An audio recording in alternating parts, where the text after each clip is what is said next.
বিনোদন জগতের নানা খুঁটিনাটি, কোথায় কি হচ্ছে, কোথায় কি ঘটছে, তার সঙ্গে এই মুহূর্তের কি অবস্থা সিনেমা ইন্ডাস্ট্রির মানুষের মনের, সবটাই তুলে ধরি আমরা। টলিউড মানে বাংলা বিনোদন জগতে এই মুহূর্তে শুধুই স্মৃতিচারণা। চলে গেছেন বুদ্ধদেব ভট্টাচার্য। প্রয়াত প্রাক্তন মুখ্যমন্ত্রীকে শেষ শ্রদ্ধা জানাতে গিয়ে জনজোয়ারে ভেসেছেন জাতীয় পুরস্কারপ্রাপ্ত অভিনেত্রী ঋতুপর্ণা সেনগুপ্ত। তিনি জানিয়েছেন বুদ্ধদেব ভট্টাচার্যের মতো তিনিও দেহদান করে যাবেন। ঋতুপর্ণা সেনগুপ্ত জানিয়েছিলেন আগেই যে বুদ্ধদেব ভট্টাচার্য তার কাছে বিশেষ মানুষ। তার বিয়েতে উপস্থিত হয়েছিলেন। যাকে ঘিরে শেষ মুহূর্তেও এত সমাবেশ, বেঁচে থাকতে তিনি কেমন ছিলেন এ প্রশ্নের উত্তরে নায়িকা বলেন, ভীষণ বুদ্ধিদীপ্ত।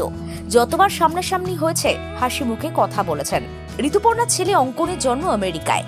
ছেলে হওয়ার খবর শুনে প্রাক্তন মুখ্যমন্ত্রী নায়িকাকে বলেছিলেন বাইরে গিয়ে ছেলের জন্ম।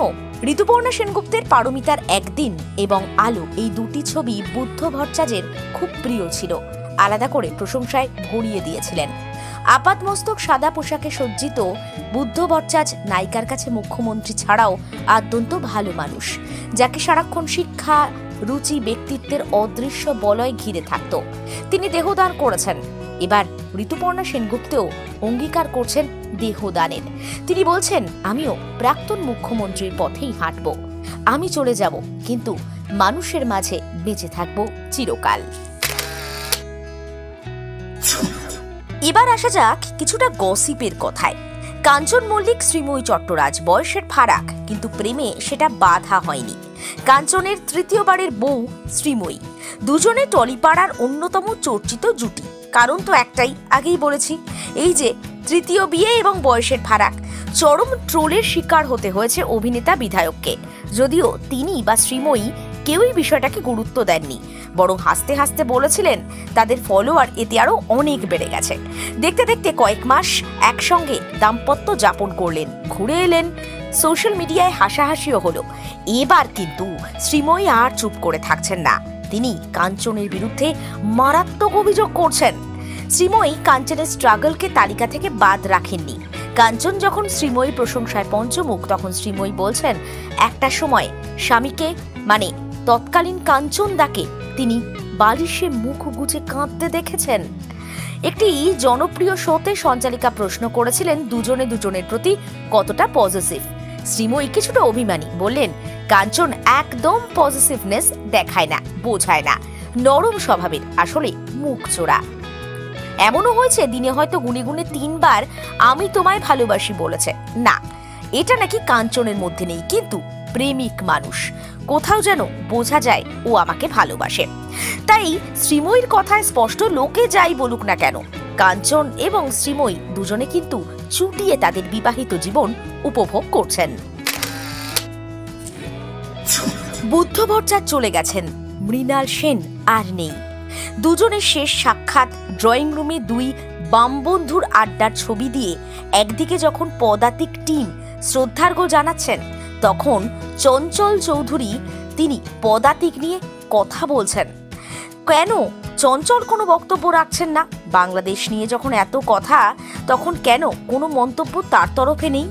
বঙ্গবন্ধুর মূর্তিতে হাতুড়ির ঘা, জুতোর মালা, মুখে কালি, বিভিন্ন প্রান্তে মহিলারা নিগৃহীত, সংখ্যালঘুদের ঘরে আগুন লাগিয়ে দিয়ে উন্মত্ত জনতা মেতে উঠছে বিশ্রী উল্লাসে।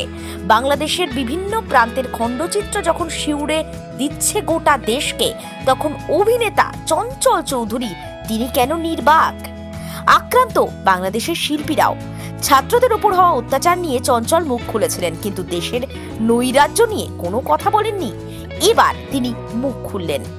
কেন বাংলাদেশের এহেন অগ্নিগর্ভ পরিস্থিতি নিয়ে চুপ চঞ্চল? অভিনেতা বলছেন তার মায়ের চরম অসুস্থতাজনিত কারণে সাম্প্রতিক সময়ে সামাজিক মাধ্যমে খুব একটা বেশি সক্রিয় নন। দেশের শান্তি বিরাজ করুক, সকলের মঙ্গল হোক। চঞ্চলের এই বক্তব্যের পর থেকে অনেকেই বলছেন কিছুটা সচেতনভাবেই গোটা বিষয়টা থেকে একটু নিজেকে দূরে সরিয়ে রাখতে চাইছেন চঞ্চল। এই মুহূর্তে বাংলাদেশ মোহাম্মদ ইউনুসের দায়িত্বে কতটা ভালো থাকে এখন সেটাই দেখার।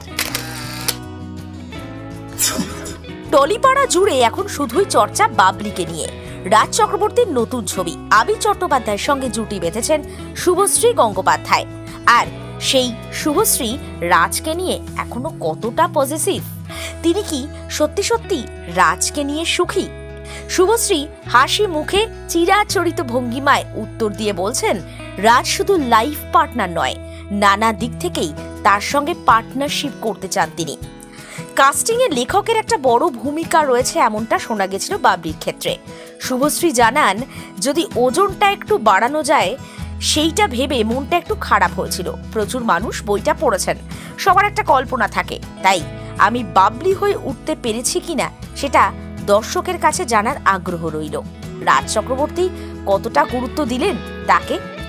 পরিষ্কারভাবে শুভশ্রী বলছেন, রাজ তার শুধু লাইফ পার্টনার নয়, আরো অনেক কিছুর পার্টনার। রাজের সঙ্গে এভাবেই হেসে খেলে আনন্দ দুঃখ, কিছুটা ঝগড়া, কিছুটা মান অভিমানে আগামী বছর, আগামী অনেক জন্ম কাটাতে চান তিনি। রাজ এবং শুভশ্রীর এই অটুট বন্ধন এভাবেই থাক, আর বাবলির জন্য থাক একরাশ শুভেচ্ছা। টলিপাড়া ছেড়ে এবার আমরা চলে যাই সোজা বলিউডে।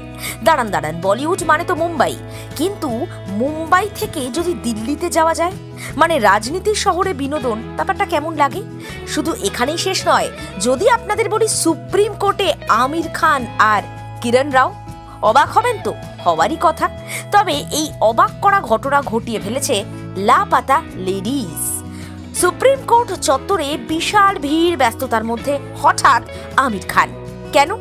তার প্রযোজিত এবং প্রাক্তন স্ত্রী কিরণ রাও পরিচালিত লাপাতা লেডিসের বিশেষ প্রদর্শন। সেই কারণেই সুপ্রিম কিরণ পৌঁছে গেলেন দেশের শীর্ষ আদালতে। আদালত চত্বরে পৌঁছতেই বিচারপতি DY চন্দ্রচূড় তাকে স্বাগত জানান। তিনি বলেন, আমি কোনো ধাক্কাধাক্কি চাইছি না, আমির এসেছেন, কিরণ চলে আসবেন। সুপ্রিম কোর্টে C ব্লকের প্রেক্ষাগৃহে ছবির প্রদর্শন শুরু হয়।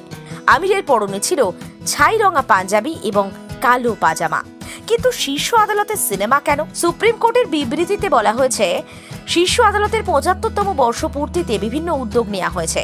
নারী পুরুষের সমানাধিকারের প্রেক্ষাপটে নির্মিত তৈরি লাপাতা লেডিস, সেই কারণেই প্রদর্শনের আয়োজন করা হয়। খুশি আমির, বলছেন কৃতজ্ঞ প্রধান বিচারপতির কাছে। মায়ানগরীর চর্চিত জুটি রণবীর দীপিকা, আর মাত্র কিছুটা সময় বাকি, তারপরই প্রথম সন্তানের জন্ম দেবেন দীপিকা পাড়ুকন। তার অন্তঃসত্ত্বা হওয়ার শুরু থেকেই চলছে নানা বিতর্ক। এবার সেখানে আরো এক ধাপ এগিয়ে জুড়ে গেল নয়া কন্ট্রোভার্সি। জন্মের আগেই বিতর্কিত কাজ করলেন রণবীর দীপিকা। আসলে সন্তানের লিঙ্গ নির্ধারণ জন্মের আগে করা বেআইনি, সেটা আম আদমি হন কিংবা তারকা। তাহলে কি সেই নিয়ম লঙ্ঘন করলেন দিব্যির? কিছুদিন আগেই এক গিফট ব্র্যান্ডের তরফে দীপিকার হবু সন্তানের জন্য কিছু উপহার পাঠানো হয়। নীল রঙের ব্যান্ড দিয়ে করা হয় প্যাকেজিং, এমনকি উপহার বাঁধাও হয়েছিল নীল রঙে, গোলাপি নেই। একথা অনেকেই জানেন যে সদ্যজাতের ক্ষেত্রে লিঙ্গ বোঝাতে গোলাপি এবং নীল ব্যবহার করা হয়। গোলাপি মানে কন্যা সন্তান, নীল মানে পুত্র সন্তান। এমনকি যেসব দেশে লিঙ্গ নির্ধারণ বেআইনি নয়, সেখানেও জেন্ডার রিভিল সেরেমনি বা ঘটা করে লিঙ্গ নির্ধারণের অনুষ্ঠানে ছেলের জন্য নীল বেলুন ফাটানো বা নীল রঙের কেক খাওয়ানো হয়। গোলাপি ব্যবহার করা হয় মেয়েদের জন্য। এবার দীপিকার ক্ষেত্রে এমনটা হওয়ায় নেটিজেনদের একটা বড় অংশের ধারণা যে বিদেশে গিয়েই বোধহয় লিঙ্গ নির্ধারণ করে এসেছেন, মানে জেনে এসেছেন রণবীর দীপিকা। অনেকেই এর প্রতিবাদ করেছে। তারা বলছেন, বেআইনি কাজ করার অধিকার বা ক্ষমতা তারকার নেই। যদিও রণবীর বা দীপিকা এই নিয়ে কেউই কোনো মন্তব্য করেননি। সোশ্যাল মিডিয়া খুললে রিলসে একটাই গান, ইশক তেরা তওবা তওবা। কারণটা ভিকি কৌশল আর সিগনেচার স্টেপ। মোটামুটি ভাবে এই মুহূর্তে যে কোনো ছেলে, যে কোনো মেয়ে, ডান্সার নন ডান্সার, প্রত্যেকের একটাই স্টেপ, ইশক তেরা তওবা তওবার লাফিয়ে লাফিয়ে ডান্স কোরিওগ্রাফি। ভিকি কৌশল দুর্দান্ত অভিনেতা। মসান হোক বা উড়ি দ্য সার্জিক্যাল স্ট্রাইক, জরা হাটকে জরা বাজকে হোক বা সর্দার উধম, সবেতেই তিনি দারুণ অভিনয় করেন। রোম্যান্স, কমেডি, ট্র্যাজেডি সব কিছুতেই ভিকি অনুবদ্ধ।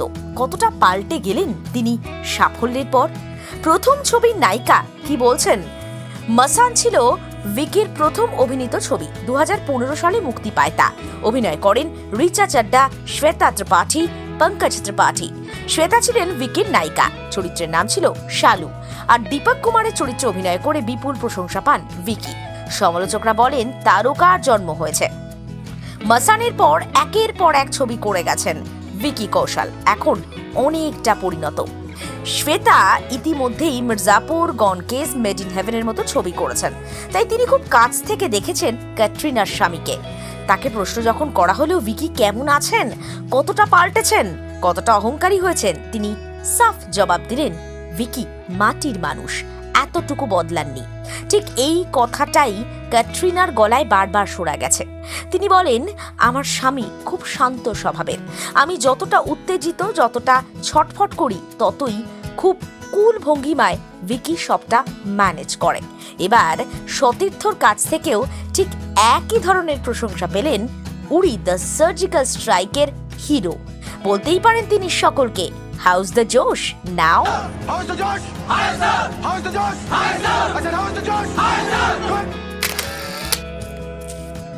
স্টারডামে পৌঁছতে গেলে অনেককেই স্ট্রাগল করতে হয়, বা বলা যেতে পারে সকলকেই স্ট্রাগল করতে হয়। কেউ বেশি লড়াই করেন, কেউ কম। কিন্তু ইন্ডাস্ট্রিতে এমন একজন নায়িকা আছেন যিনি একসময় টাকার অভাবে একবেলা খেতেন, 500 টাকার জন্য হোটেলে কাজ করতেন, আর আজ সুপারস্টার, 1 মিনিটে রোজগার 1 কোটি। ভাবতে পারেন, বুঝতে পারছেন কার কথা বলছি? সুপারহিট নায়িকা সামান্থা রুথ প্রভুর কথাই বলছি আমরা। আজ সাফল্যের শীর্ষে দক্ষিণ ভারতীয় সিনেমার নায়িকা, 80 কোটির বাংলোতে থাকেন। একটা সময় লাগামহীন দারিদ্র্য দেখেছেন, তাই বোধহয় আজ তিনি এতটা বড় লোক। শুধুমাত্র দক্ষিণী সিনেমা বললে ভুল বলা হবে, বলিউডেও সমান জনপ্রিয়। আজ তিনি টাকার পাহাড়ে। একটা সময় কয়েকটা টাকার জন্য পার্ট টাইমে কাজ করতেন। তার কথায়, 2 মাস একবেলা করে খেয়েছি, যা কাজ পেতাম তাই করেছি, এত কষ্ট করেছি বলেই আজ এখানে। হোটেলে 8 ঘন্টা করে কাজ করে 500 টাকা পেয়েছিলেন। সেই সময় একাদশ বা দ্বাদশ শ্রেণীর ছাত্রী ছিলেন।